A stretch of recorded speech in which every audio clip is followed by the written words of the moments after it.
Major गौरव आर्या साहब, आप एक ग्रेट इंडियन पैट्रियाटिक हैं, जो आपको होना भी चाहिए। आपकी पाकिस्तान के इश्यूज़ पे और इंटरनेशनल इश्यूज़ पे गहरी नज़र है। पाकिस्तान के हवाले से आप क्रिटिकल भी हैं, होना भी चाहिए आपको। तो जो कुछ पाकिस्तान में सुबह शाम होता है, उससे तो खुद ही पाकिस्तान का नुकसान होता रहता है, खुद ही पाकिस्तान का इमेज ख़राब होता रहता है। आपको एक भारतीय होने के नाते कुछ करना ही नहीं पड़ता। तो इस सारी सूरत हाल से मैं जो ऑब्ज़र्व आपको करता हूँ, आप थोड़ा दुखी भी रहते हैं जो अवाम के साथ बुरा सलूक होता है, और खुश भी होते हैं कि भाई हमें भी कुछ करना नहीं पड़ रहा, ये अपना नुकसान खुद ही कर रहे हैं। मेरी इस कमेंट्री पर आप क्या कहेंगे? बिल्कुल सर, मैं आपकी कमेंट्री से बिल्कुल अग्री करता हूँ। मैं तो चाहता हूँ कि पाकिस्तान और कश्मीर कश्मीर करे सर, क्योंकि पाकिस्तान जितना कश्मीर कश्मीर करेगा, पाकिस्तान में उतना एजुकेशन का लेवल गिरेगा, क्योंकि पैसा ये हमसे लड़ने के लिए लगा रहे हैं। जितना ये स्ट्रेटेजिक डेप्थ की बात करेंगे अफगानिस्तान में, उतना हमारा फायदा है। करो स्ट्रेटेजिक डेप्थ। हर चीज में पैसा चाहिए सर, हर चीज में पैसा चाहिए। ये जो एक गोली खरीद रहे हैं अफगान आर्मी की तरफ फायर करने के लिए, वो पाकिस्तानी बच्चे के हाथ से किताब छीन रही है, पाकिस्तानी बच्चे के हाथ से दूध छीन रही है, खुराक छीन रही है। अपने खुद के मुल्क को ये लोग नीचे गर्द में डाल रहे हैं, गड्ढे में ढकेल रहे हैं। हमें ये कहते हैं सर रॉ की साजिश है, ये कहते हैं इंडिया के लोग साजिश करते हैं। सर मैं एक बात बताता हूं, मैं ये पूछना चाहता हूं सर, किसी को जरूरत है साजिश करने की? आप बताओ सर कि इस बंदे को साजिश करने की जरूरत है? ये खुद ही साजिश कर रहे हैं। आप एक बात बताइए, इन्होंने जो सऊदी अरेबिया के साथ बकवास करी कि हम ओआईसी का अपना खुद एक प्लेटफॉर्म बना लेंगे, वो हिंदू की साजिश थी सर, जो इन्होंने सऊदी अरेबिया के साथ अपने डिप्लोमेटिक रिलेशंस खराब करे। जो फालतू में 3 महीना 13 में कुछ लेना देना नहीं, ये पहुंच गए इजराइल से लड़ने, वो इंडिया ने बोला था। तो ये बाहर की ताकतों को ब्लेम करते हैं सर। मैं तो सिंपल सा एक बात कहता हूं, Pakistan is doing us a big favour. मैं तो कह रहा हूं करते रहो, कश्मीर कश्मीर कश्मीर करो, अरबों डॉलर खर्च करो, हथियार बनाओ, क्योंकि जितना तुम हथियार बनाओ, क्योंकि हमें पता है ये लोग क्या कर रहे हैं सर। ये हथियार ईमानदारी से भी नहीं बनाते, ये हथियार खरीदेंगे सर, 20-25% उसमें ये खा जाएंगे, क्योंकि करप्ट तो है ये लोग। इनके जितने भी जनरल्स हैं वो 20-25% उसमें हथियार में खा जाएंगे, और फिर इनके ऊपर लोन बढ़ जाएगा, इनकी जो कौम के ऊपर वापस लोन बढ़ जाएगा सर, इनकी कौम के ऊपर। बस कहानी खत्म हो गई। इनके ऊपर, पाकिस्तान के ऊपर कितना लोन है sir? It's more than the GDP जो इनका लोन अभी स्टैंड कर रहा है। तो पाकिस्तान के ऊपर और लोन बढ़ेगा। जितना ये इंडिया से डरेंगे, जितना कश्मीर करेंगे, उस खौफ को दूर करने के लिए हथियार खरीदने के लिए और पैसे खरीदेंगे, और पैसे खरीदें। भारत के लिए ठीक है कि पाकिस्तान इतने हथियार खरीदे, इतनी चीजों में घिरा रहे कि हमें कुछ करने की जरूरत ना हो। बस ये कश्मीर कश्मीर करता है सर। अगर पाकिस्तान 10 साल और कश्मीर करता रहा ना सर, ये टूट जाएगा अंदर से मुल्क। मैं आपको लिख के दे रहा हूं, आज की डेट आप समय नोट करिएगा ताहिर साहब, पाकिस्तान टूट जाएगा, इसके 4 टुकड़े हो जाएंगे। बस ये 10 साल और किसी तरीके से हिम्मत करके कश्मीर कश्मीर करता रहे सर। कश्मीरियों से नाता क्या, ला इलाहा इल्लल्लाह, बस ये करता रहे। 10 साल के अंदर पाकिस्तान के टुकड़े हो जाएंगे, क्योंकि कश्मीर के चलते इन्होंने पूरी कौम को रेडिकलाइज कर दिया सर अपनी। ठीक है, इसने बोला कि हथियार जो है मुसलमान का जेवर है, इन्होंने गलत चीजें सिखाई। इनको यह बोलना चाहिए तो इल्म है वो मुसलमान का जेवर है, क्योंकि कुरान शरीफ का जो पहला सफा है सर, जो पहला वर्ड लिखा उसमें लिखा है इकरा, रीड। कुरान शरीफ का पहला हुक्म है पढ़ो। इस्लाम कहता है पढ़ो, जाओ पढ़ो। पढ़ने के लिए अगर तुम्हें चीन जाना पड़े, इल्म के लिए चीन जाना पड़े, तुम चीन जाओ। ये चीन से लोन लेने के लिए पहुंच गए, पढ़ने के लिए नहीं गए।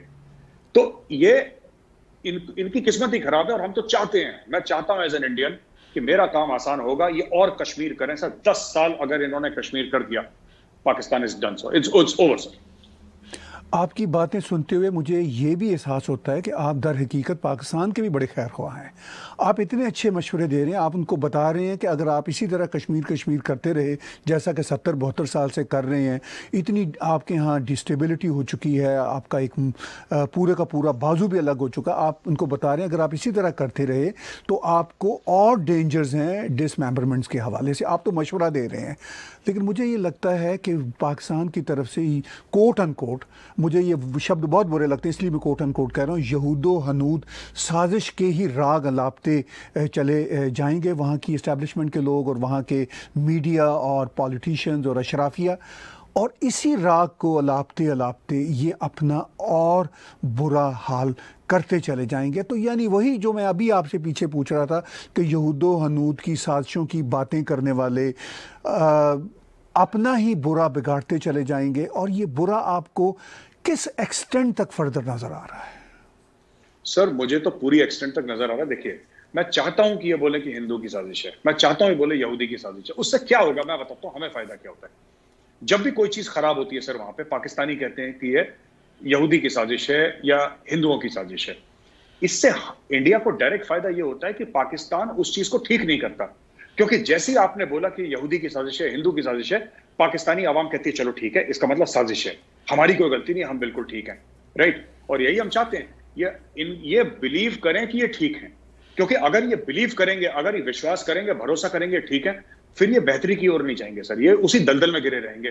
तो हर चीज, पाकिस्तान में बिजली चली गई, ठीक है सर, तो ये नहीं बोलेंगे कि हमारे ट्रांसफार्मर खराब है, यह यहूदी की साजिश है, ये हिंदू की साजिश है। हाँ, हिंदू की साजिश है, तुम्हारे यहाँ बिजली नहीं है, तुम्हारे बच्चों को पानी साफ नहीं मिलता, दूध खालिस नहीं मिलता, सब हिंदुओं की साजिश है, राइट। अब हिंदुओं की साजिश है तो ठीक है, तो तुम साजिश बनाओ और अपने आप को बेहतरी की ओर मत ले जाओ। तो ये जो साजिश वाला खेल है ना, ये एक्चुअली पूरे कौम को रेडिकलाइज कर दिया, राइट। आई हेटरेड। अब इससे क्या हुआ कि पाकिस्तान में नफरत पैदा हो गई हमारे लिए, ठीक है साहब, ये तो आपको पता ही है साहब कि पाकिस्तान में हिंदुओं के लिए नफरत पैदा हो गई। लेकिन इस नफरत ने, जो पाकिस्तानियों के दिल में एस्टैब्लिशमेंट ने, फौज ने, आईएसआई ने नफरत पैदा करी हमारे लिए, राइट, ये जो नफरत है, ये नफरत सर, इससे हमें घाटा क्या हुआ? हमें तो कोई नुकसान नहीं हुआ इससे, हमें इससे प्रॉब्लम नहीं हुई। पाकिस्तानी एक दूसरे को ही तो मार रहे हैं ना, शिया सुन्नी के नाम पे, बरेलवी और देवबंदी के नाम पे, अहले हदीस के नाम पे, अहमदी के नाम पे एक दूसरे को मार रहे हैं, हमारा तो कुछ नहीं बिगाड़ रहे। और जो हमारे ऊपर ये आतंकवादी गतिविधियां करते हैं, जो दहशतगर्दी करते हैं, एफएटीएफ में लटकी हुई है इनके सर पे तलवार, आज नहीं तो कल हो जाएगा इनका खेल, राइट।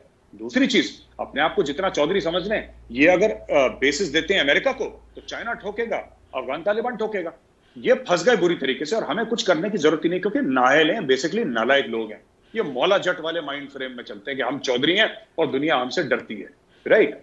और ये बिल्कुल आपने सही बात करी है, ये जो इनका माइंडसेट है कि हम साजिश के शिकार हैं, हमारे खिलाफ साजिश हो रही है। मैं तो आज सबको कह रहा हूं, पाकिस्तानी भाइयों बहनों को, हाँ, हम सब का कोई काम नहीं है, हम दिन भर कुछ नहीं करते, दफ्तर नहीं जाते, हमारे माँ बाप कभी कुछ नहीं करते हम दिन भर बैठ के सवेरे उठते हैं और पाकिस्तान के खिलाफ हम साजिशें करते हैं। और मैं चाहता हूं आप इस बात का भरोसा करें कि हम आपके खिलाफ साजिशें कर रहे हैं, ये हमारे लिए अच्छा है, हम दिन रात करते हैं जी, करते हैं साजिश। मैं सिर्फ एंड में एक चीज कहता हूं सर, जियाउल हक का राज था सर, पाकिस्तान में मार्शल लॉ लगा हुआ था, मरी में एक मुशायरा था, ठीक है सर, मरी में एक मुशायरा था, और मुशायरे में हबीब जालिब खड़े हुए और उन्होंने अपनी नज़म पढ़ी कि दीप जिसका महल्ला थी में जले, चंद लोगों की खुशियों को लेकर चले, वो जो साए में है मसलहत के पले, ऐसे दस्तूर को सुबह बेनूर को मैं नहीं मानता, मैं नहीं जानता। मैं ये कहना चाहता हूं, ये पूछना चाहता हूं, जो हिंदुस्तान में सहाफी हैं, ठीक है सर, जो कहते हैं डर का माहौल है, जो कहते हैं हिंदुस्तान में गला घोट दिया जा रहा है, मैं उनसे कहता हूं कि तुम्हारी जितनी जिंदगी में ऐशें हो रही है ना, तुम्हें पता ही नहीं है। अगर तुम में गुर्दा है, और जितना हबीब जालिब में गट्स थी, जितना हबीब जालिब में गुर्दा है, उसका 100वां हिस्सा तुम्हारे अंदर है, तो तुम बोल के दिखाओ, जैसा हबीब जालिब ने बोला था कि दीप जिसका महल्ला थी में जले। मरी में सर जियाउल हक इक्तदार में था, बिल्कुल भगवान था पाकिस्तान का, उसके फौजी जर्नलों के सामने हबीब जालिब ने बोल दिया।